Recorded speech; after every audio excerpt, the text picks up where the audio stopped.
Hey guys, welcome back to another video. We really enjoyed this conversation with Justin Duke, and I think you will too. Do me a favor, if you enjoyed it or you have any questions or any video topics in the future, please leave us a comment down below and we will absolutely respond to you. It really helps us develop our future content, and we really appreciate your feedback. Also, if you guys want any flop merch, we actually have our merch on teespring.com, but you can just go to the link in the description and you can get some cool sweatshirts, t-shirts, and even a flop coffee mug.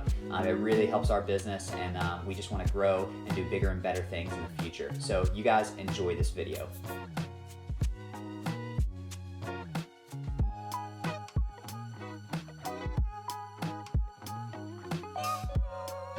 What's up, everybody? Welcome back to another episode of The Flop. Today, we have the privilege of interviewing ACO Pro Justin Duke. Justin, how you doing, man? I'm doing pretty good, man. How about y'all? Doing great. Doing absolutely awesome. Thanks so much for coming on the show. We're really excited to kind of dive into who you are as a player and everything like that. But before we get started, I just wanted to thank our sponsor, Triple Crown. Funny enough, nobody in this video is not sponsored by Triple Crown. So we love those guys. And, I just was wondering how you met those guys and how your partnership, came to be. So me and my wife and Billy Webb actually got together, and Justin Ordone from New Orleans as well got together and was like, hey, y'all want to go to the Triple Crown event?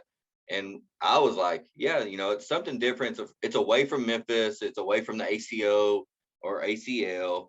It's just, a different family coming together, and you meet a lot of new people, new talent, and there is a lot of talent at the Triple Crown events. And I started talking with Brian and Mark and JR, and one thing led to another, and they messaged me on the way home from my first Triple Crown event, and, they offered me a sponsorship, and I gladly took it, as well as anybody should with those guys.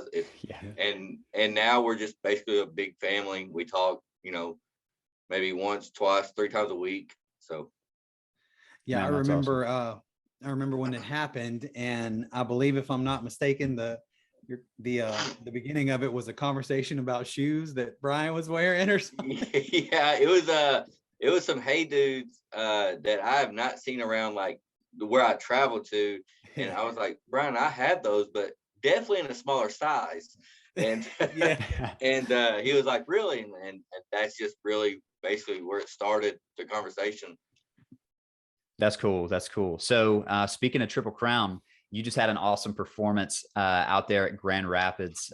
We saw that you got second in singles. We watched your game against Ryan Windsor. You were able to get a victory. That was absolutely insane. I was just wondering if you could tell us about that event as a whole. I'd like to talk about doubles with Josh Glover, and then maybe we can move into singles after that. So how was doubles?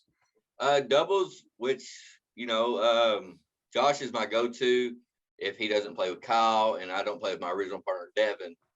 Me and Josh win a lot, so we got that connection, and we're also friends outside of cornhole, so it kind of helps a lot when you bring a partner and you talk and hang out outside of cornhole as well.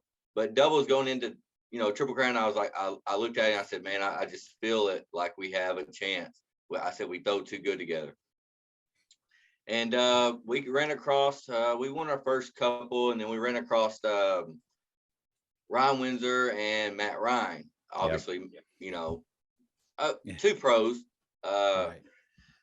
And we ended up taking both games like 21-4 and then like 21-6 in doubles, I believe, or might be a little bit different, but so that was a big stepping stone for us, getting there and beating, 2 big names. Well, then we get to the winners, I think the winners final, and, Philip Lopez, I met him last year, and then Mark Richards, which I met him last year too. Those dudes are just studs. They don't miss a lot, and it obviously showed that if you don't put them in the hole against those guys, you're just not going to win. Right. And you actually won the big blind draw with Philip, didn't you? Last year?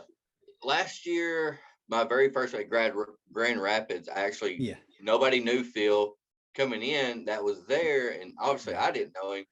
And we got partnered up, and he came to me and was like, man, I like a fast bag.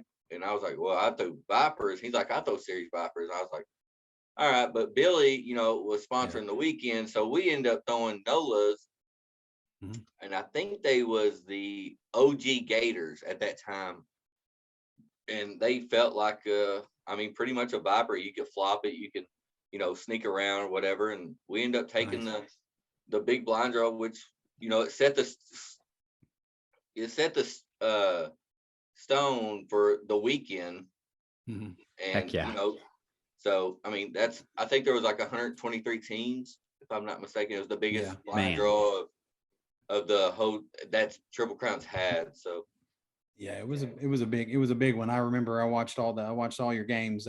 Brittany was streaming, and I was watching watching you guys, and y'all were throwing great, but I would like you. I didn't know who Philip was, and I was like, this dude is good. It was somebody messaged me and was like, how did you get so lucky enough to get the best non-pro there? And I was like, it's just a blind draw. I didn't know it, so that happened. Well, that fast forward back, so you and Josh had to play him this year, and it was a rough one.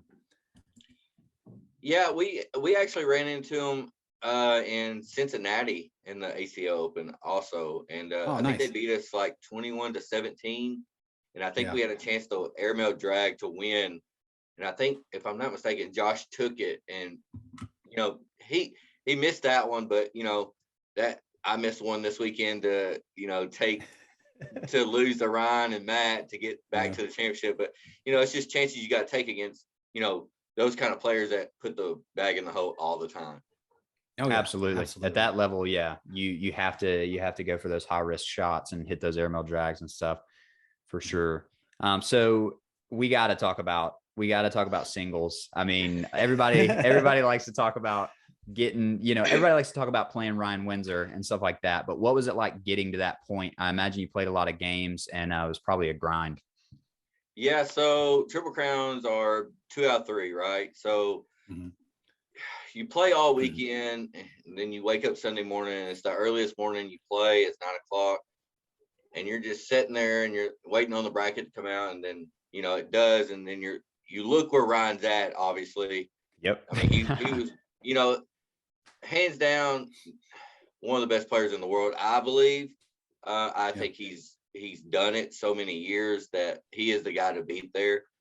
And you look where he's at, and then bad draw, I walk into Glover first, and I got lucky and take that game 2 in a row.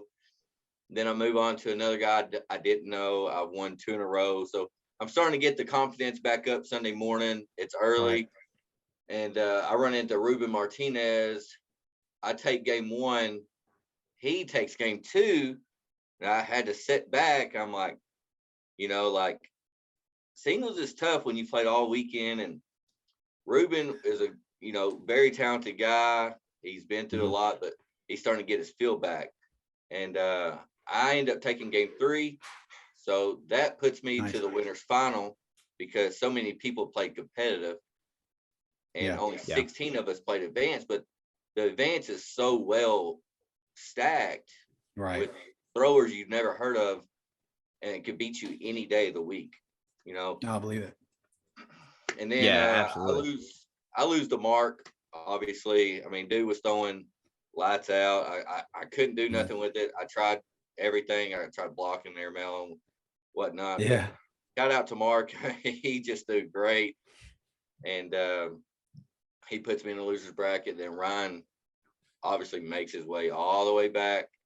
I take like an hour break before our game, I think, to let competitive get back, and I'm talking to Brittany and I'm talking to Josh and see what I could do, and they're we talk, and I just came to the conclusion don't try nothing crazy, just go hoe for hoe with Ryan and just try. I think I was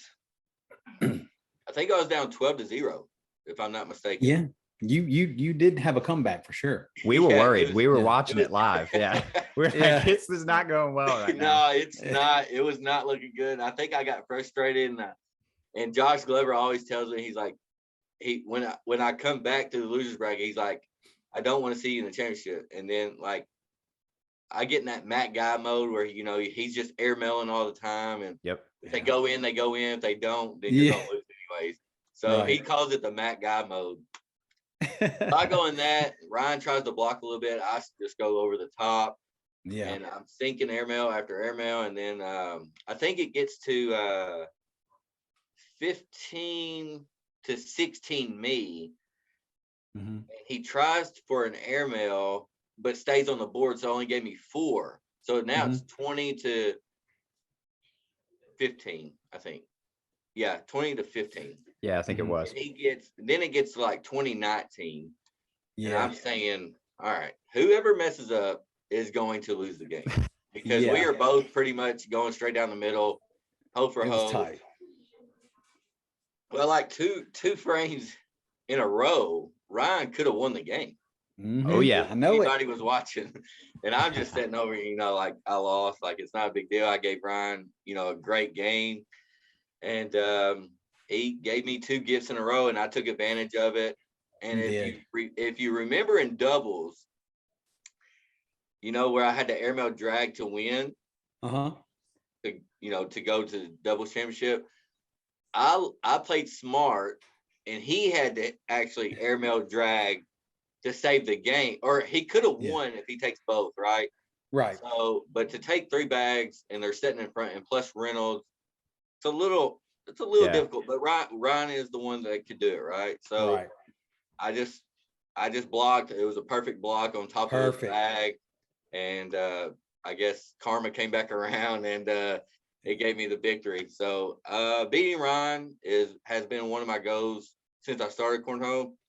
Yeah, me and Ryan talked outside of cornhole, so it's kind of like a mutual respect thing, I believe, and it's just been one of my goals for 2 years now to play Ryan, and I finally got the chance, and I came out on top this time. You did, I was telling, we were talking on the phone when you were playing. We were watching it live, and we were it was like live, 2 opportunities. Yeah, 2 opportunities for Ryan to win, and one of them slid around the back of the hole and just stuck, and then you throw what I could only consider to be like the absolute most perfect round of all. I mean, you threw that block, and then he throws, and I don't remember what he did. I know he ends up with more bags on the board, and then you just hit the super clean airmail. I was like, yeah, I think, if I'm not mistaken, he blocked on my side only, and I didn't hesitate. I just went straight airmail just to get that one out of the way. Yeah, so that was one of the most confident airmails I've ever seen. Like I gotta know like what was going through your mind. Like, did you feel that confident? Because it looked like you just went for it, man. Yeah, you didn't hesitate. You just so I knew we was going hole for hole, right? And I knew a block was coming because that's Ryan's game. He's a defensive player. He's a roller. So I knew personally in my mind it was coming. So I already had it. Yeah. I thought it was coming on the 3rd bag, but it came on the 2nd bag. So in my mind already, I already had an airmail in mind. So when I saw it stop, I was like, I'm going straight airmail. So no, I hear that. Yeah, that was the good shot mentality. That was the shot that won the game, really, because if I blocked right behind him, he rose over it. So there's just no point of trying against a guy like that, So yeah, and you knew it was coming. You knew the block was coming. So you'd already had your mindset right, which is cool, because you needed to have that confident thought. You needed to know, there it is, here I go. Yeah, I mean, it's just the Matt guy mode. Right. It is the Matt guy mode. Nobody's better in the world than doing that. You did it. It was a sick game. It was a fun one to watch, especially when you come back like that. That shows a lot about your mindset, because it's easy to get behind and then just quit and just fall apart. But I get down myself. People watch you all the time that don't think they're watching, but they do. And I do get, upset a lot, and I let my emotions get somewhat the best of me. Sometimes when I'm losing, but against, like when I go out of town, it's just totally different, than playing a blind draw at home or a tournament at home. I want to, going out of town, I want, different people to see me and you know, it's just a different atmosphere. So I try to stay more focused when I'm out of town, and Yeah. you know, you're not sitting there talking to a lot of people that you don't know. So your mindset is different. Right. Yeah, I could see that. I can totally see that. It's a little, you're probably a little more reserved than you'd normally be because you're in a new environment and there's not, you don't have all those familiar faces around. Yeah. So yeah, I can see that. That's awesome, man. That was so cool to watch. And yeah, speaking of mindset, I just kind of wanted to ask you about your mindset specifically. Like, who are you in your head when you're playing people? We're really fascinated with, what pros are thinking when they're playing. I'm sure that you guys have the same, kind of roller coaster of emotions that everyone does. So, I mean, what's it like, man? What are you thinking about? My mindset is different for blind draw, doubles, and singles. So my mindset for blind draws, just score on your end, take care of your job. And that's basically like doubles, just take care of your job. And if you do your part, your partner's going to, look at you and get the confidence that they need. And then singles, it's just totally different. I think personally, I've heard it in other people's mouths. I can compete with anybody. And do I think so personally? I do, but to a certain point, there's just those guys out there just going to demolish anybody they play. Yeah. So, but with big name people, I just try to stay confident because I think I can go hoe for hoe with a lot of people. Yeah.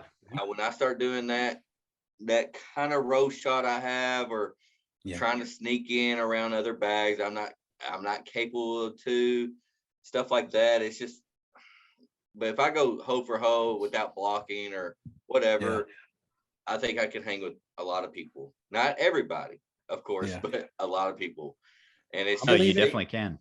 Yeah, I've seen you. I mean, I've seen you. We go the same blind draws a lot, and I know you're very capable of going hole for hole. And I think you're a really good block player too, because I mean, I see you even when you were throwing vipers, setting that block, and that's hard to do. That bag, so quick, and you lay that perfect block right in front of the hole and go for it. And of course, that wreaks havoc on, players like me. I can't work with a block, man. Blocks mess me right up. But so what I did was when I signed with NOLA, I needed a Viper bag, and it's so hard. Ultra has their own stuff. So I went from a Viper to a carpet bag, basically. A Rougarou, and that's what they call it. Yeah, that bag right there. That is my personal bag from Triple Crown. Right. So they're awesome. I'm just showing you. Yeah, it's a good bag. It's a good feeling bag. And it's that's my game now. I mean, a lot of people saw it in two below. I would put a block up in front of the hoe, and I would go straight airmails. And it just changes the game, and it changed my throw personally from a Viper to a carpet bag. So I had to figure out what to do at what level, and right. Stuff well, like and that. your airmail is very good. I've watched you hit 4 in a row many times. Somebody throw a block and you just go over it 4 times. So it's to me, just thinking about it, you switching over to carpet, especially because I know you're developing a little bit of a roll bag, and I know it's not like automatic yet, but being good at airmails the way that you are, you set that block, you're fully capable of airmailing over it, which is a different mindset than someone who is a role player, who's going to roll bag. They're going to set a block and try to roll it because, for you've already got the airmail. So if you work on a roll, it's like you could go either way. And so I feel like it opens up a lot for you with a carpet bag. Yeah, the little roll shot I have it's mainly to play certain people. So like if somebody is rolling all the time, and then I pull it out, that shows them that I can roll. And then but if I'm going straight airmails and I'm hitting them, it's pretty much game over if you're not hitting the rows. And Right. that's just how I look at it. If I hit, just say I go 8 for 9 on airmails that game, it's pretty much you're not going to hit 8 out of 9 rows unless you're just, Yeah. I don't know who to say, but Tony Smith or somebody. Tony Smith, or Yeah. it's going to hit 15 row bags a game. I mean, Yeah. it's you just take your luck, or you take your chances on that, and Yep. that's basically how I see it when I play singles. If my airmails are on and somebody's rows are on, it's just going to be a good game. I mean, it's just. I agree with that. Yeah. Absolutely. Yeah. For those of you guys that haven't heard of this, that basically in cornhole we call it like the rule of 33, pretty much. If you're about 33% on your airmail, just if you extrapolate the points out, it's worth shooting. So if you're 33 out of 100, typically it's better to do it, to throw more than 100, maybe 100 bags a day for 10 days would probably be better. But typically, if you're in that 33% range, it is more effective for you to roll or shoot the airmail. But yeah, if your roll is less percentage than your airmail, then why wouldn't you just airmail? I mean, Definitely is. Right. Yeah. And I know your percentage on airmails has got to be more than 33%. So yeah, I don't know what it is. I've never shot, just went out and shot 100 airmails, or now out of 10, I mean, if it's a good day, I might hit 4. So yeah, which I is hear great. you, but I mean, there's 40 right there. 40%. Yeah, it's 40% so, I mean, right there. So yeah, exactly. That's awesome. So the next thing I wanted to ask you about is what was it like going from being like an advanced player to moving into actually being a pro player? Like, what did it take? Like, what kind of practice did you have to do? What was the shift where you knew, okay, I can actually do this now? So advanced to pro, right? So let's see. Sorry. Advanced to pro. I would say consistency. I mean, if you're not throwing 10s and 12s in the pro bracket, like the pro bracket, not advanced bracket, but like you go out and get 16, 20 pros, are you going to beat them with 10s? No. I mean, you might have a round or two where they throw a 4, but that's because they're airmailing or stuff like that. I think 10s don't score when you're playing other pros. So I think practice, yes. I mean, you've got to practice. Like, there's just you might find 1 out of 100 or 2 out of 100 that can come right off the street and compete in the pro bracket. It's not going to happen every day. You got to put in the work, and I think I did. And obviously, it's showing with how I compete when I play. So. Absolutely. Well, and you've been playing for a relatively short amount of time. Like, you've only been playing for how long have you been playing? I think this coming September will be 3 years, but it's obviously been about 2.5. And I started with a good buddy of yours and mine, Justin Craven, in a church league. And I used to wad the bag up like a baseball or like a softball throw and pitch it underhanded. And then, a good buddy of ours also is Brennan Sparks. And he's like, hey, you want to travel and play? And I was like, I'm not, I play a lot of softball. I'm bunching the bag up like a softball, man. I can't do that. So like, he was like, hey, do you want to travel and play cornhole? And I was like, man, I don't know about that, but I gave it a shot. And we started practicing. And I just, like, my throws started looking good and flat. And I was like, dude, I think I want to start playing full time and give softball up. And he was like, nah, man, you're not going to get softball up. Yeah. So I don't think I've played softball it's been a while. I mean, you don't make money at softball. So. Nope. It's all for the love of the game in softball. Yeah. So you just got to want to play softball. Yeah. I'm not. I'm going to go play in February with Devin, and I told him I'm playing first base and first base only. Yeah. That's cool, man. Yeah, I hear that. No, softball it's a cool culture too. It's like really similar to cornhole. Everybody, meets up a few times a week and stuff. It's fun. Yeah. It is fun.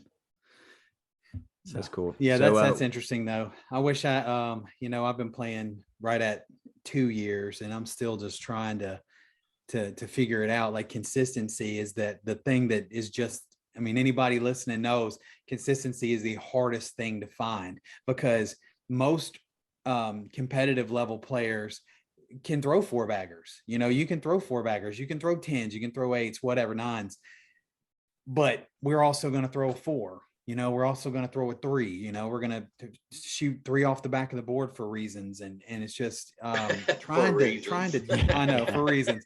And then, it's just trying to dial it in and just be consistent. And it's so tough. So, I think it's very impressive. And I've talked to Craven about it too. It's like, it's so impressive that you've been playing for 3 years and you're at the level that you're at, because I've been playing for 2 and like, I can't even see that level yet, so it's pretty wild. It was definitely a change, like it was a change from playing like one time a week. And then last year I gave it all, I think last year was my peak. I noticed that like I was competing with the best of the best. And I just felt like I could compete with anybody last year with my Vipers. And this year I haven't been playing as much like during the week like I did last year.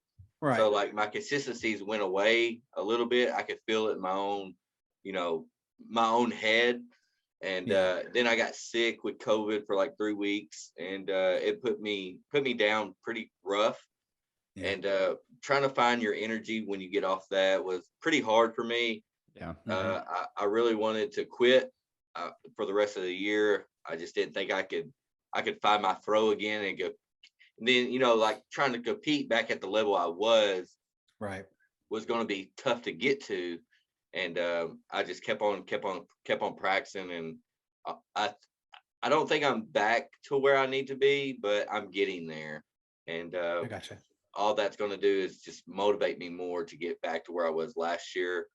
Yeah. And, with the carpet bags, it's working. I mean, obviously I've won the Tupelo Major, the Panama Major, with Doug.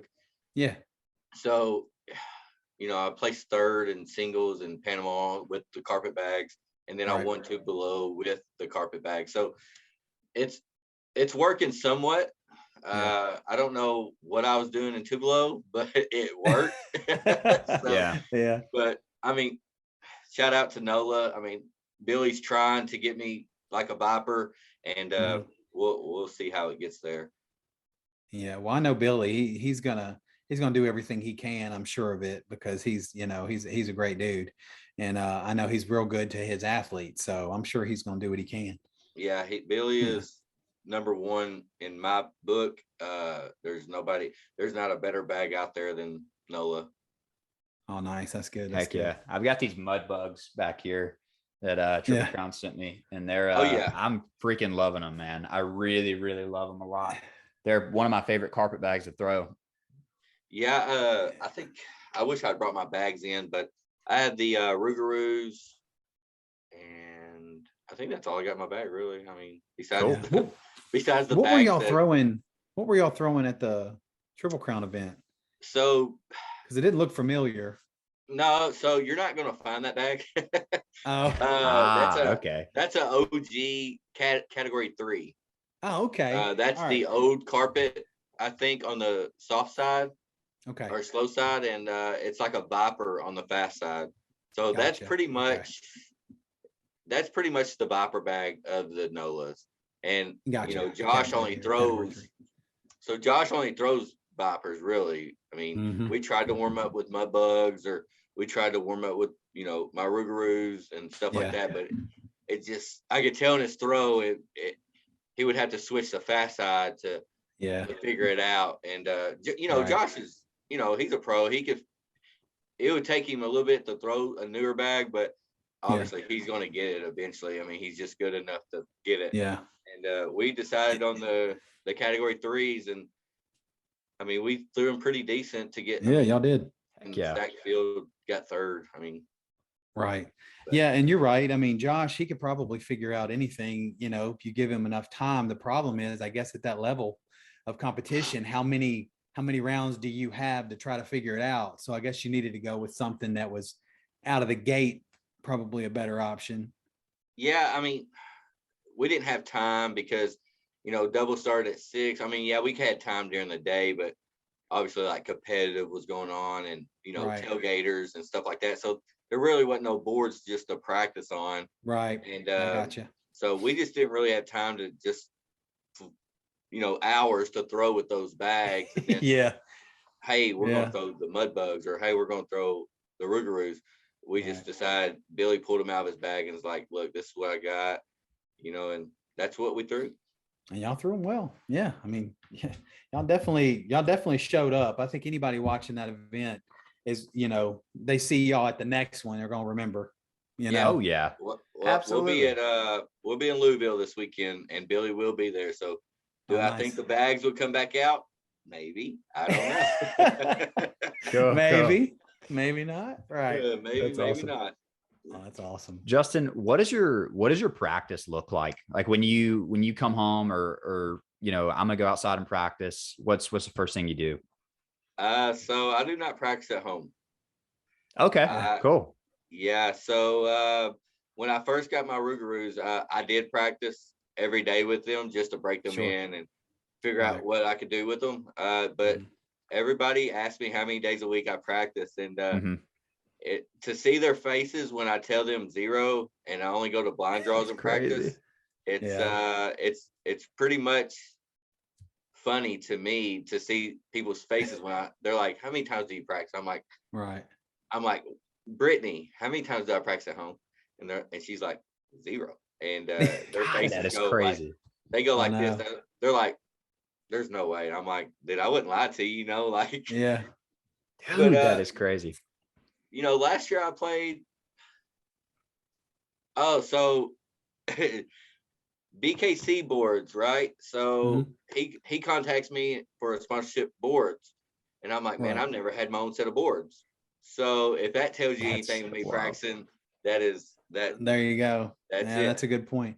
Now I know you do a lot of blind draws. Well, and I know you have in the past. I'm not sure how many you're doing right now, but I know that there was a stretch where, because obviously, we would see the podium picks and stuff like that, but you were hitting like every local blind draw that was available, and then doing tournaments on the weekends and stuff.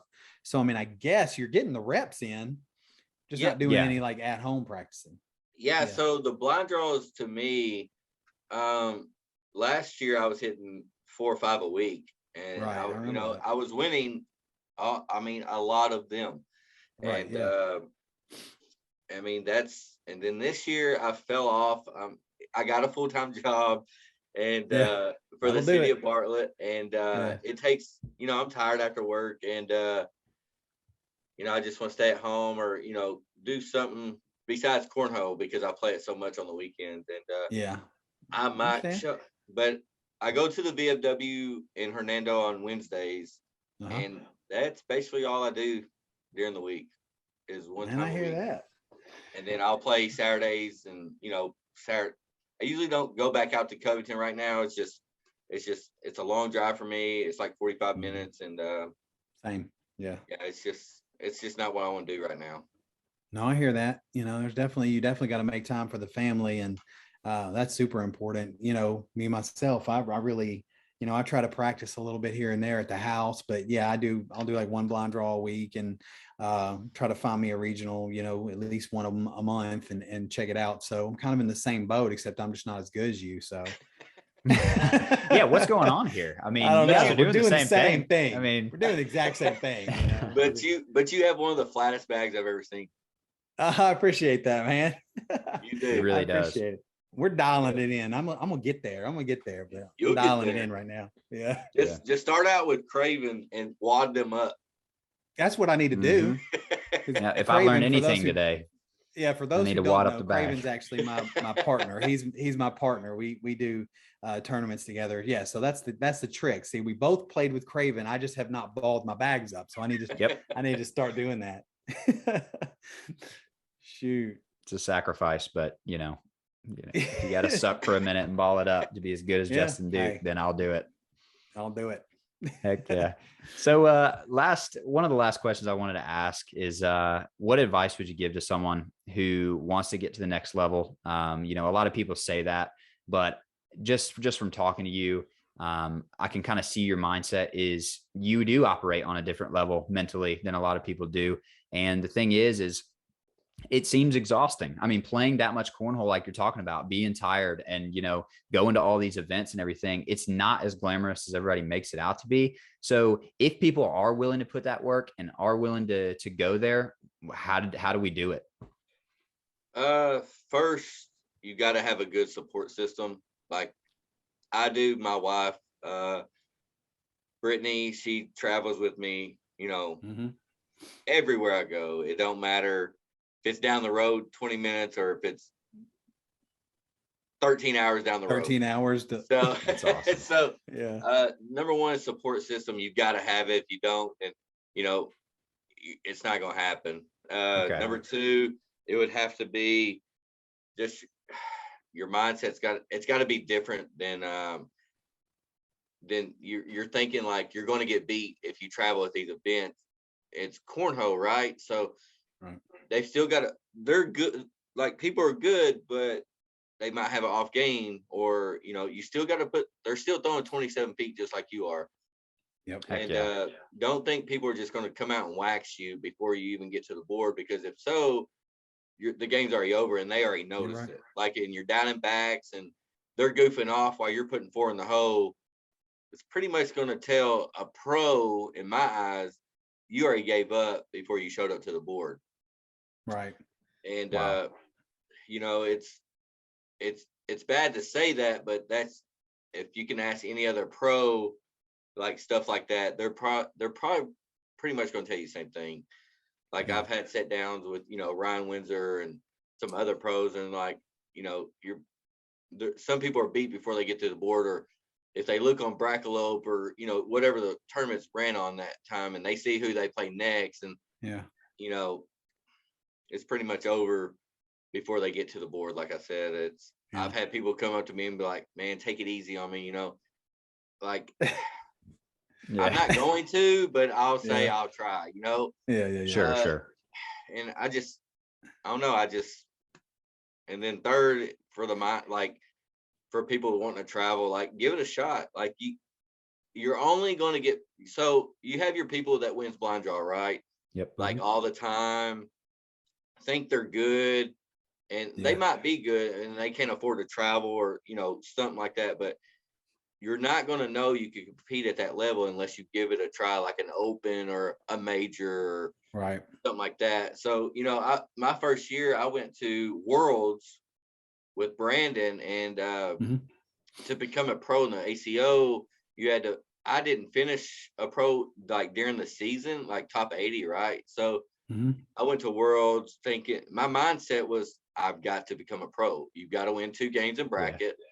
And I end up, I went down there to play one of my good friends now, Josh Glover, and I wanted to play him, not in the losers bracket, but I was wanting to play him in the winners bracket. But obviously I ran into him in the losers bracket, and, you know, I took that game.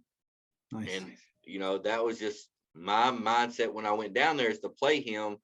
And I got to, and after I beat him, I got waxed by Jamie Fitchum. And I think my mindset was gone after I beat Josh, you know, like, it's just one of my goals when I went to World. And I ended up finishing 17th overall as my first year, you know, at World. So I think after World, I talked to Brittany. I was like, I really want to do this, you know, and obviously it's paying off, you know, it pays the bills, gives me extra money.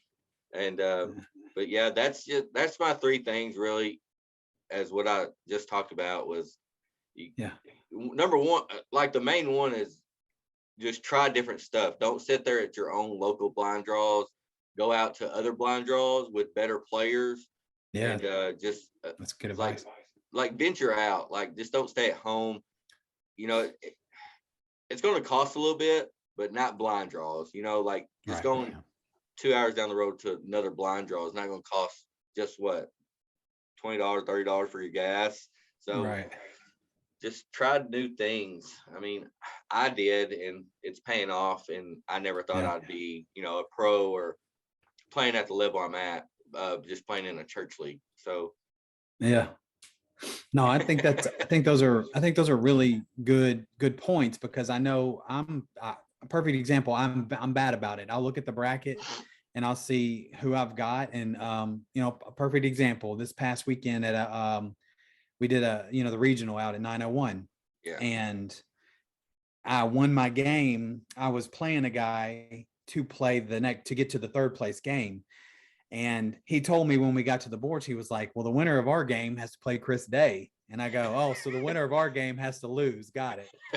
And so that's the thing, though, is like instantly that was my mindset, is I can't beat Chris. Now I ended up throwing the game of my life against him, and I still lost 21-6, but I would say it was a good game. I think I averaged like a 9 something PPR, which for me is really good. That's good for a lot of people, though.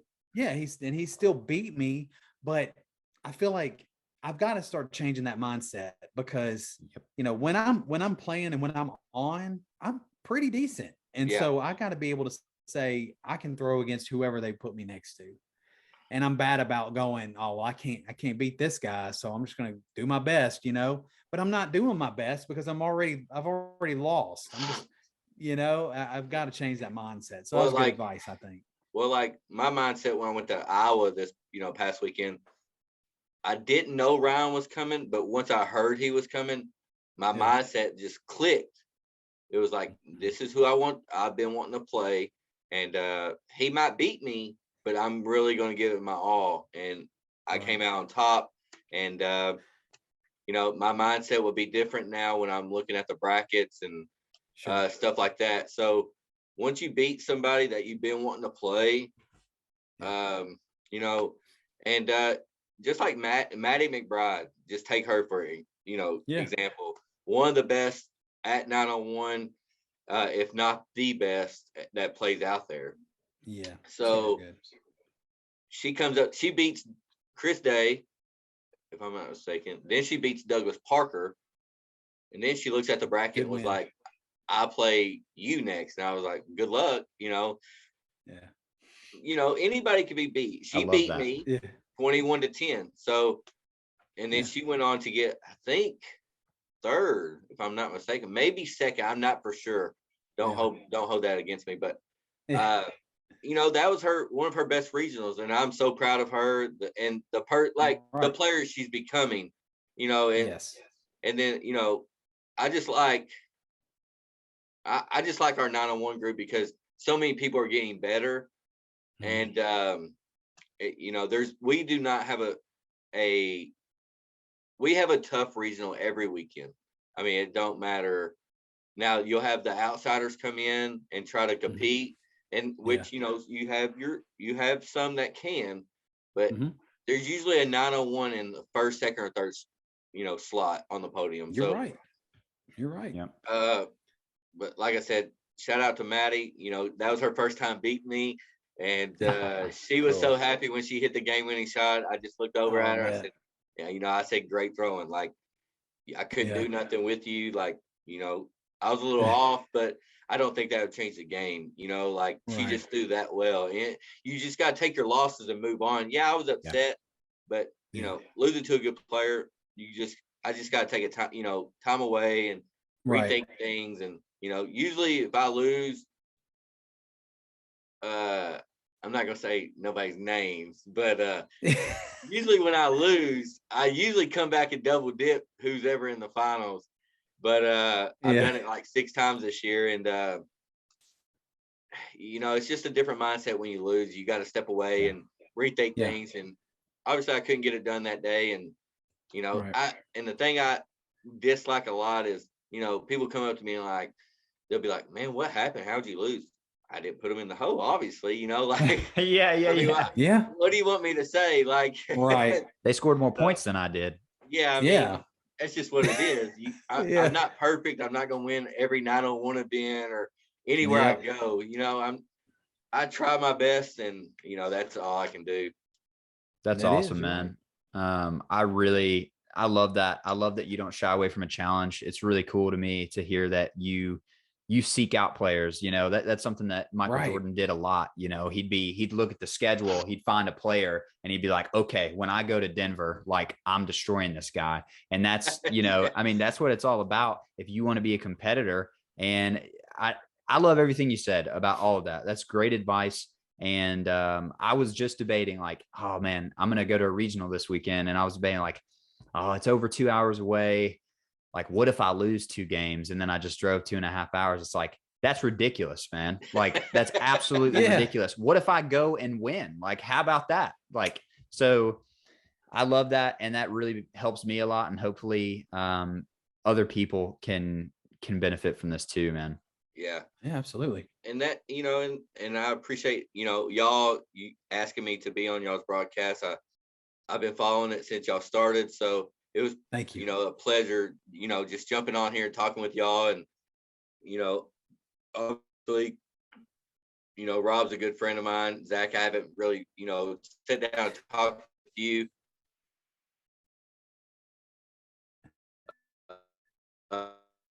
Just chat with, people that, that watch my live feeds and, just has been there since day one, like Rob has, Rob, Rob's been there since, I first started cornhole besides the church league.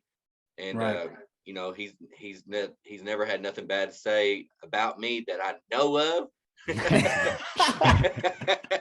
But I've only heard good things from Rob, and it's people like that that make me want to do good. From I practice at 901, so I'm associated with them, and it's, if you don't have support through your own group, who you gonna have support through, right? So it's good to have support. You're gonna have the people that obviously talk bad about you because you do good places, and but you really can't pay attention to people like that. It's, if you don't have that support system, like I said, it really just, there's no point in playing because you're gonna be down every weekend. So you're right. That's just my point.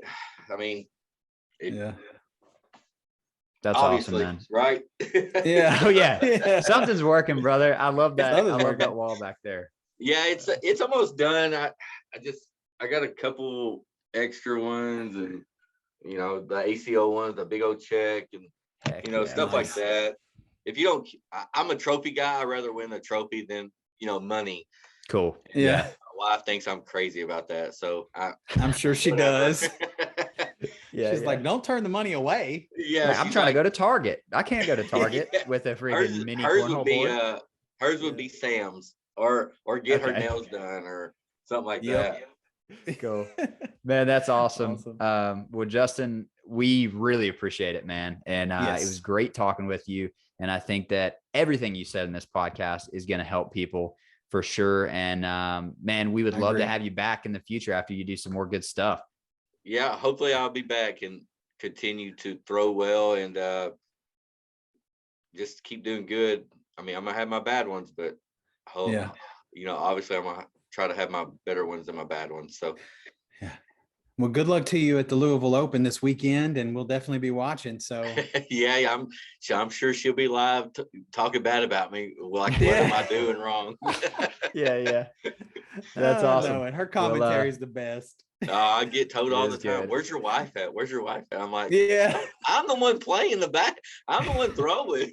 Hey, Josh gets that too. Don't worry about that. I know. Where Tina's at. And both of them will be there this weekend. So I know it's exciting. There's no telling what's going to be on the live feed. So nope. Heck yeah, well, that's great, man. We appreciate it. Yes, sir. I appreciate y'all. Sweet. We'll talk to you soon. All right. See you. See ya. See ya.